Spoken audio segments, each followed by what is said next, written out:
London সফরে গিয়ে এদিন চিরাচরিত চপ্পল এবং শাড়িতেই মর্নিং ওয়াক এবং জগিং সারলেন রাজ্যের মুখ্যমন্ত্রী মমতা বন্দ্যোপাধ্যায়। সঙ্গে ছিলেন তার সফর সঙ্গীরা।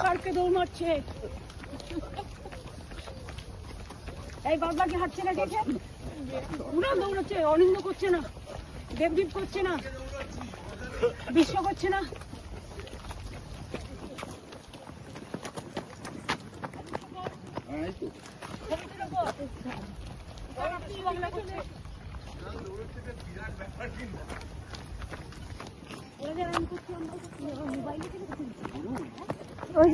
তুলতে বলছে ভিডিও আমার ভালো